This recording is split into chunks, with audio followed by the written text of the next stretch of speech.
You want to go make friends with the vets? You're looking for a way to escape?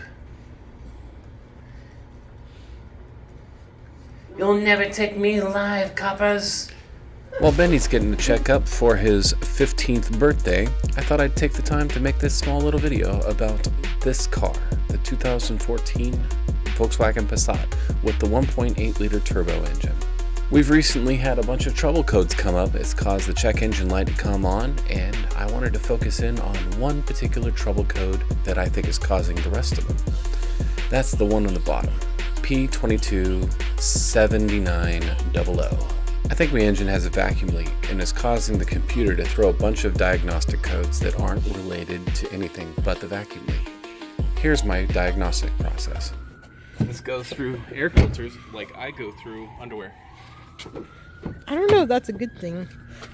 Isn't that money you have to spend? Yeah, you know. I change my underwear at least once a year. That's I change the air filter at least once a year. That's gross. They don't make changing the air filter easy on this car. They don't just use clips. They use specialty tools.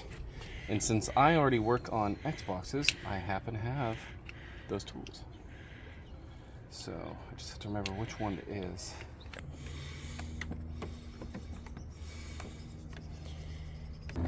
There we go. Doesn't look horrible, probably until you twist it a little bit.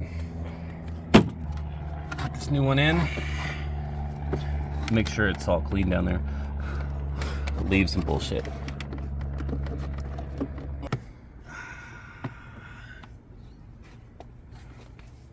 Alright, so one of the parts I potentially have to replace, if this isn't the fix-all for it, is this big piece right here. This is a smog part. It's basically the PCB, but they made it very complicated. This is one unit, and it costs $142, and I also undo it with my Xbox tool.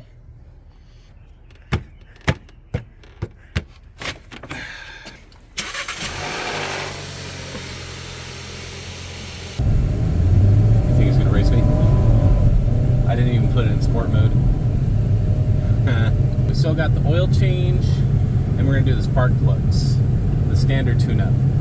And then I'm gonna do a little bit more research into that part. I'm gonna see if that code disappears today. We'll see what happens. The code did disappear that day, but as the weather got colder, the code came right back, leading me to believe that it was that part. The other thing that led me to believe it was that part was because of a new diagnostic anomaly. A random misfire after about 7 minutes of driving. And there it is. After about 7 minutes of driving, I would get that random misfire and the bucking.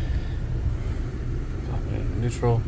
It would also cause the traction control and check engine lights to come on at the same time. Also, if I shut off the car, it would be difficult to start again.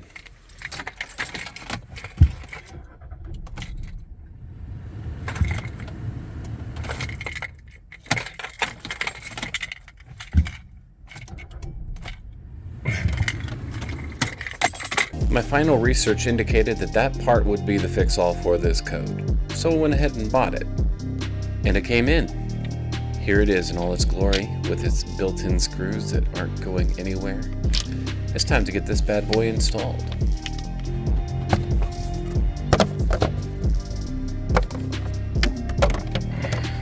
So the fun part about working on a Volkswagen is it always looks easier than it's actually going to be. I had to pull 2 of the coilover plugs out so that way I could have access to the screws. It's easy to pull the tabs up to be able to pull those out without having to pull that whole cable rail out. And then you have access to be able to reach all the screws, and there's the old one out. An important note is that there are 2 hoses to disconnect to get it out, and the hard one is right there with that clippy lip. And now, after a little bit of elbow grease, seems to be doing okay. It's a little bit better.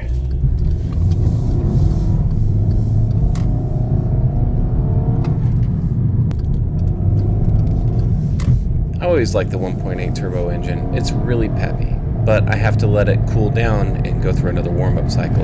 That way I can test to see if that part really did fix it. And we're almost up to the point where I was earlier when the sputtering started, and we're going to find out soon enough if the sputtering's going to start again. Pulling to the side when it started sputtering, and let's see what it did. The sputtering, it sure ain't. I think we fixed it. I think we got it, Laura. Okay, that's good. You officially have my seal of approval to take this car to work again. That's kind of important. And the lesson I have to learn again and again with this car is when it comes to Volkswagens, if it says to replace a part at 80,000 miles, you should definitely replace that part at 80,000 miles, not 80,001. Hope to see you back soon for Ben's birthday.